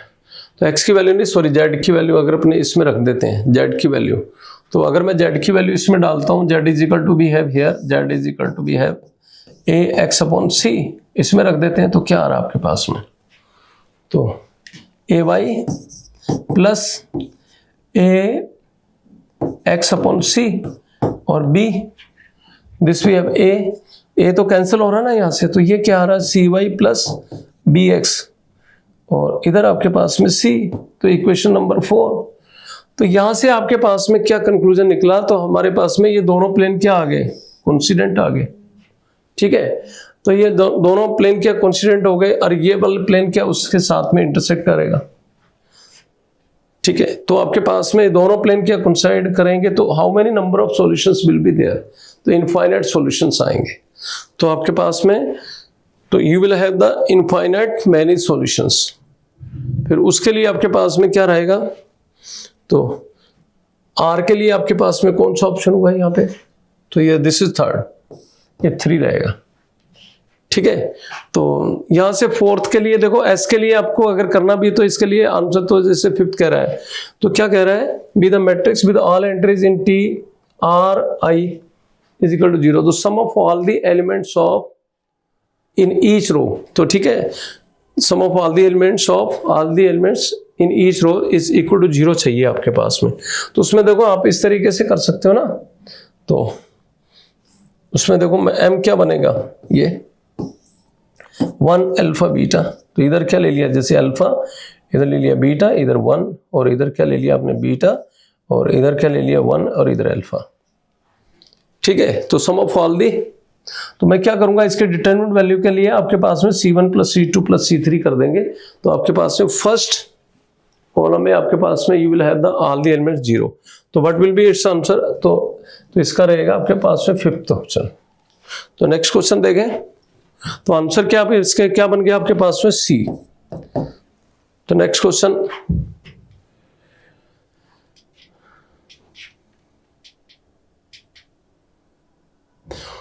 अब यहां पे क्या आपके पास में the straight line y is equal to 2x touch a circle with centre, एक सर्कल को टच करती है विद सेंटर 0 अल्फा, alpha greater than 0, and radius R at a point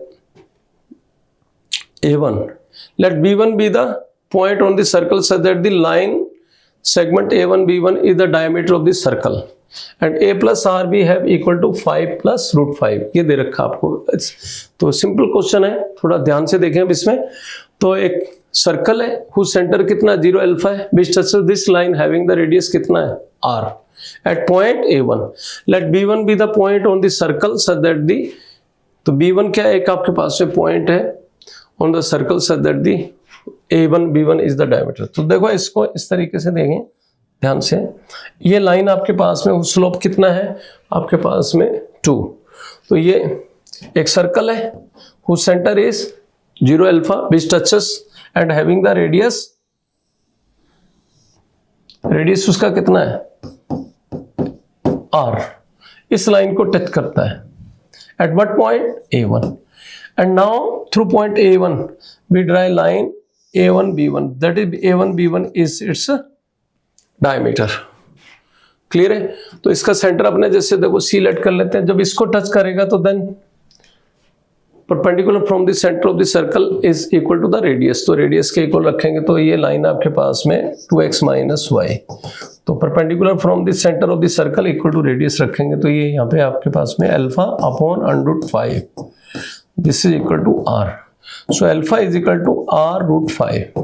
तो अल्फा की वैल्यू देखो आपके पास में अल्फा प्लस R में रिलेशन कुछ दिया हुआ है, तो यहाँ पे आपके पास में क्या आ रहा है, तो अल्फा प्लस R में इसमें अल्फा की वैल्यू डालूंगा तो क्या आएगा आपके पास में यहाँ पे, तो R√5 प्लस R, तो दिस से √5 यहाँ से कॉमन ले लेते हैं अपने, तो ये क्या आएगा √5 प्लस 1, तो इसमें से कॉमन क्या आ गया पास आपके पास में √5 प्लस 1, तो ये √5 plus 1, so this we have R is equal to √5, तो r आपके पास में √5 आ गया, ठीक है। तो r की वैल्यू आपके पास में √5 आ गई। अब अल्फा की वैल्यू कितनी हो गई आपके पास में 5, alpha is equal to 5, clear है। और क्या क्या पूछा है देखो इसमें, r इज इक्वल टू आ गया तो a1, अब a1 इक्वल्स a1 के कोऑर्डिनेट निकालने हैं तो foot of the perpendicular, so what is the centre we have 0 5, तो perpendicular drawn from this line, foot of the perpendicular निकालना है तो कैसे निकालोगे, तो आपके पास में x - 0 अपॉन लाइन के अपॉन 2 एंड y -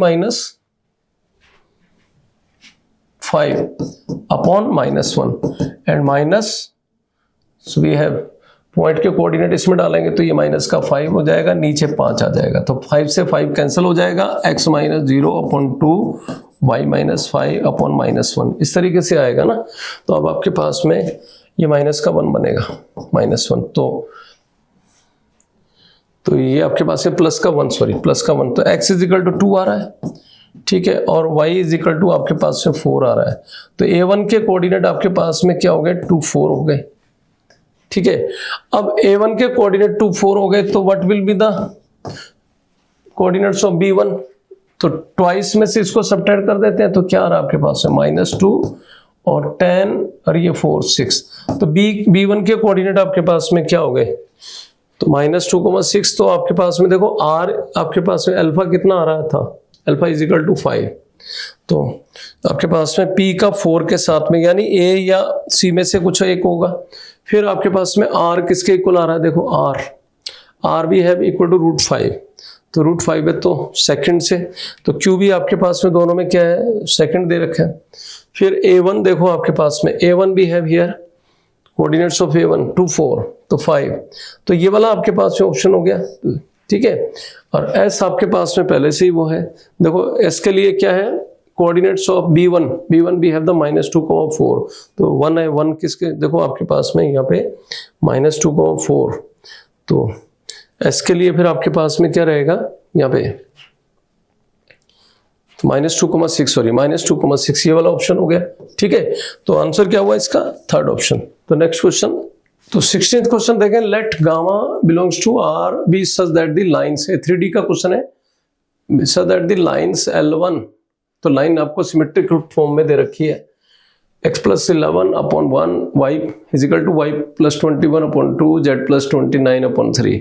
L2 के आपके पास में एक लाइन दे रखी है, फिर सिमेट्रिकल फॉर्म में है, इंटरसेक्ट करती है। Let R1 be the point of intersection of L1 and L2, तो R1 क्या आपके पास है पॉइंट ऑफ इंटरसेक्शन है किसका, L1 और L2 का। n cap denote the unit normal vector to the plane containing both the lines L1 and L2, तो आपके पास में दोनों लाइंस को वो कंटेन करता है, ठीक है। तो आपके पास में unit normal vector and normal vector to that plane is the n cap, so match each entry in the list first to the correct entry in the list second, तो उसमें आपको उसको मैच करना है। तो पहले अपने पास में दीज टू लाइंस इंटरसेक्ट करती हैं, तो इसका मतलब दे विल बी कोप्लेनर, तो कोप्लेनर होगा। इस पे आपके पास में पॉइंट क्या है इस लाइन पे, तो फर्स्ट लाइन पे पॉइंट क्या है आपके पास में -11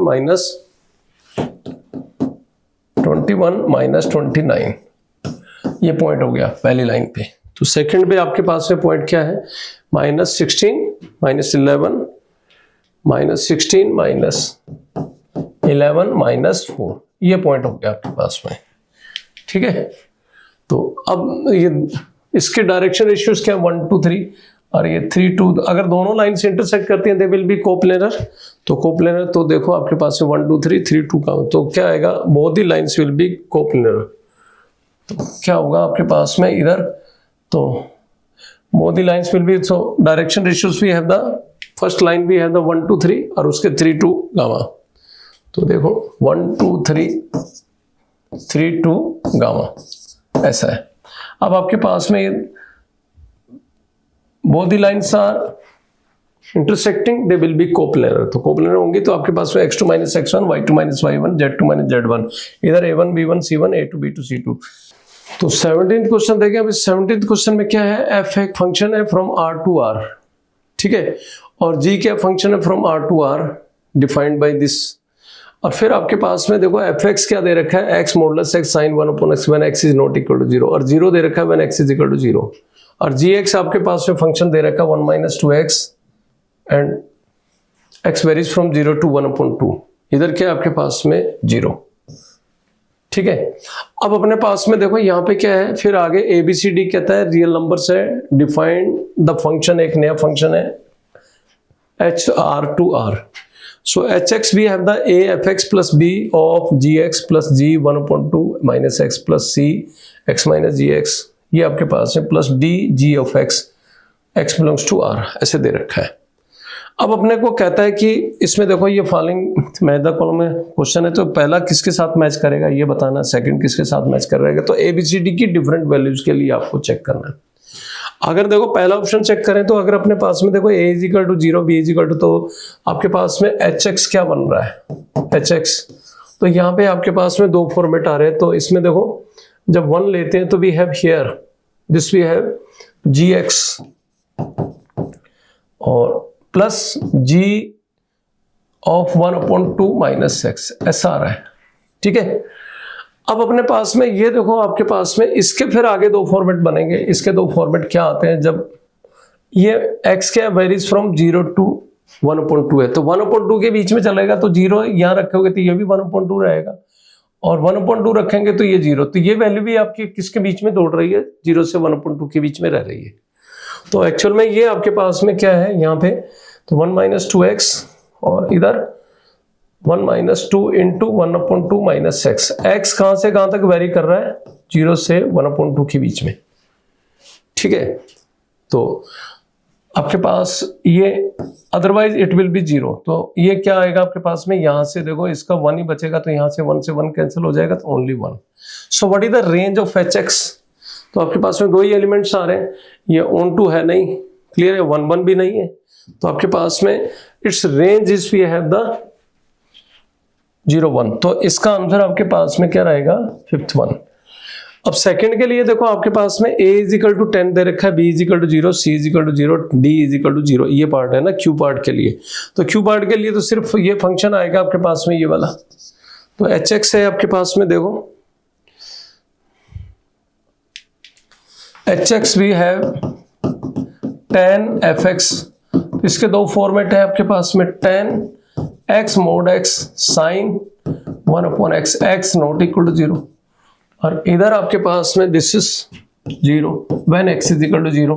तो पहले आप इसकी डिफरेंशिएबिलिटी चेक करते हैं, तो लेफ्ट हैंड डेरिवेटिव क्या रहेगा इसका, l f dash, left hand derivative we have the l f dash 0, तो this will be limit h tends to 0 f0 minus h minus f0 upon minus h, इसमें लगाएंगे तो ये आपके पास में क्या आ रहा है, लिमिट h टेंड्स टू 0, तो दिस वी है माइनस 10h और mod of minus h sine -1/h, वो 0 आ रहा है तो माइनस h, तो ये आपके पास में 0 आया है। तो राइट हैंड डेरिवेटिव भी आ रहा है f' 0 that will also equal to 0, तो फंक्शन क्या हो गया, डिफरेंशिएबल हो गया। ओके, तो आपके पास में फंक्शन डिफरेंशिएबल हुआ तो क्या हुआ इसका, आपके पास में q का क्या बना, यहाँ पे आपके पास में थर्ड, तो q का यहाँ पे थर्ड आ रहा है, तो आंसर इसका वैसे मस्ट बी थर्ड वन। एक और चेक कर लेते हैं अपने आपके पास में यहाँ पे, तो r को और चेक करते हैं, यहाँ पे r पे जाके आपके पास में इसको टिक कर दें। r देखो इसमें किसके लिए कह रहा है, c = 1 के लिए कह रहा है, इसके लिए देखते हैं। ठीक है, तो क्या बना आपके पास में, hx भी है, तो c = 1, तो x - gx, तो gx की वैल्यू डालेंगे तो यहाँ पे आपके पास में gx किसके इक्वल आ रहा है आपके पास में 1 - 2x, तो वो दैट इज 3x है। ठीक है, तो आपके पास में 1 - 2x when x is varies from what 0 से 1/2 ये रह रहा है। ठीक है, तो आपके पास में 0 से 1/2 x, तो इसमें dx और साथ में और भी क्या कॉमन है इसमें आपके पास में, दिस भी है यहाँ पे x ऑफ gx, तो इसमें रखते हैं तो देखो क्या आएगा आपके पास में,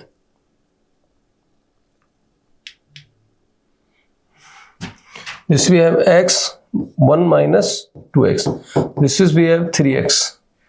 ठीक है, और इसमें x कहां से कहां तक था आपके पास में, जब ये रखा तो x वेरीज फ्रॉम 1 0 से 1/2 और अदरवाइज दिस विल बी 0। तो आपके पास में, तो ये आपके पास में देखो 3x - 1 आ रहा है। ये कब आ रहा है? जब व्हेन वी हैव हियर आपके पास में किसके इक्वल था? व्हेन x वेरीज फ्रॉम, यहाँ पे ये कब है? व्हेन x वेरीज फ्रॉम 0 से 1/2। अब when x is not belongs to this interval, this will be 0, g of x will be 0, this will be x, ये आपके पास में x रहेगा। तो अब अपने पास में देखो ये आपके पास में hx आ गया। hx क्या बना इस केस में? hx we have here 3x - 1 when x varies from 0 से 1/2 और इधर आपके पास में x है, ठीक है। तो ये आपके पास में x के does not belongs to this interval otherwise. तो x क्या है? जब आपके पास में देखो अगर इसके ग्राफ की बात करते हैं तो 1/2 पे आप बात करते हैं, इसमें 1/2 पे ये कितना आ रहा है? 1/2 ही आ रहा है। 1/2 पे यहाँ पे करेंगे तो 1/2 आ रहा है, 0 पे कितना आ रहा है? -1 आ रहा है। तो देखो ये x इज इक्वल टू 0 पे ये 0 ऐसा हुआ इधर की तरफ, और फिर इधर 1/2 पे क्या आ रहा है इसका? 1/2 पे ये 1/2 आ रहा है। तो अगर मैं इसको x इज इक्वल टू 1/3 पे ऐसे कट करेगा तो 0 पे ये -1 आ रहा है, तो यूं जा रहा है इसका ग्राफ, तो ये यहां तक जाएगा, ठीक है। इसके बाद में आपके पास में 1/2 पे वो वाला उसका ग्राफ आ जाएगा। So this function is we have onto, तो ये ऑन टू रहेगा आपके पास में। तो so are we have the here we have the onto function, ठीक है। 1/1 है नहीं, क्योंकि 1/1 नहीं है। देखो आप इसके ग्राफ में देखा आपने क्या है, 1/1 कैसे बनेगा नहीं, क्योंकि इसमें क्या है? Line parallel to the x axis intersecting at 2 points. तो इसमें फिर आपके पास में ऑप्शन क्या बन गया? आर का सेकंड ऑप्शन, ठीक है। अब एस का फिर आप इसमें एस के लिए भी चेक कर लो, इसमें डी इज इक्वल टू 1 है, तो वो देखेंगे आपके पास में क्या आएगा, ये फंक्शन आपके पास में। फिर इसके लिए भी चेक कर लोगे तो आंसर तो वैसे यहीं से पता लग गया हमें। तो ये वाला आपके पास में ऑप्शन क्या रहेगा? सी। तो हमने देखा तो यहाँ पे आपके पास में फिर एस का आपके पास में क्या मिलेगा आपको? क्या 4th वन मिलेगा, तो वो इसको चेक कर लेंगे। द रेंज ऑफ, मतलब range of this we have 0 to 1, तो वो जी एक्स इसमें डालेंगे ना, तो डी इज इक्वल टू 1 आ रहा है, तो बाकी अदरवाइज क्या 0 हो जाएंगे। तो एच एक्स क्या हो गया आपके पास में यहाँ पे 1 - 2x, ठीक है, और अदरवाइज दिस इज 0। तो ये आपके पास में क्या है? x कहां से कहां तक वेरी कर रहा है? 0 से 1/2। जब मैं 0 डालता हूं तो इसकी वैल्यू कितनी आती है? 1 आती है। तो 1/2 रखता हूं तो 0, तो क्या 0 से 1 है। तो आंसर टू दिस क्वेश्चन भी है द s का क्या बन रहा है? 4th। तो वी है थर्ड ऑप्शन इज करेक्ट।